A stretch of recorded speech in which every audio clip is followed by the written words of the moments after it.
So in this video we're going to discuss about the last subdivision, that is the Pteropsida, and it was a division of the non-spermatopsida. That was what? That was a seedless flower. Alright. So seedless plant. So this is also called as the Phyllosynophyta, and this class of the Phyllosynophyta is the Phyllocenes. Now if we talk about the general characteristics of the Pteropsida, that is basically they are basically found in different range, like different range of, they have a diversity range. They have a diverse range. It means they'll basically live in the different places. All right.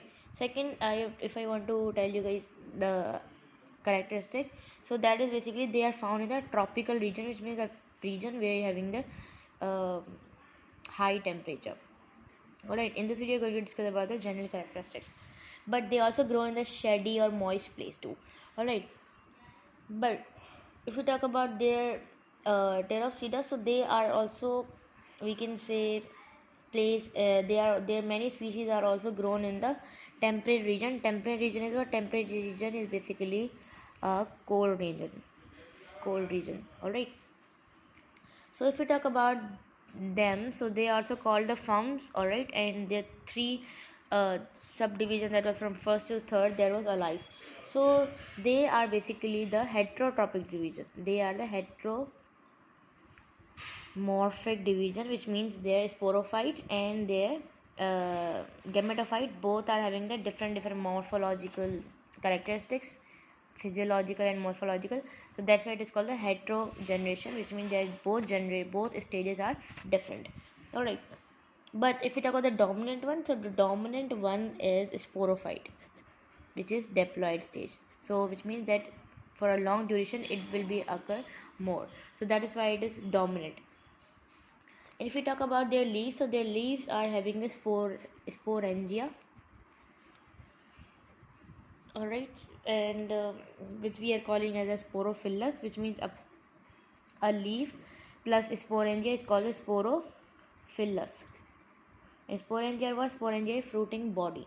Alright, and their leaves are megaphyllus. Megaphyllus means they are having the many veins. There are many veins leaf, so that's why it is called the megaphyllus, because they are having the many veins. And they are basically homoporous, which means homoporous, or you can say that as a monoecious, which means on one plant their both sex organ like male and female will be found on the one plant. That is called the monoecious or the homosporous. Alright, and they mostly are, some of them are heterosporous too, which means that are dioecious, which means the both sex organ will be found in the different plants. So this is a heterospore. There is some species there, for example the Solovenia. This is a heterosporous species. Alright, so homosporous, which means that they will be the morphological similar spore will be produced. Alright, so this was about the little bit general characteristics. More general characteristics I want to tell you guys, that is their range. If we talk about, that is less than 25 meters, sorry, less than 25 centimeter to the 25 centimeter leaves, and the length is up to 5 meter. All right, and they are epiphytic in nature. They are epiphytic in nature, which means that if a plant is there, so on this plant, the same plant, there one more plant will be grow. So that is the epiphytic nature, which means their plants are like this, like epiphytic.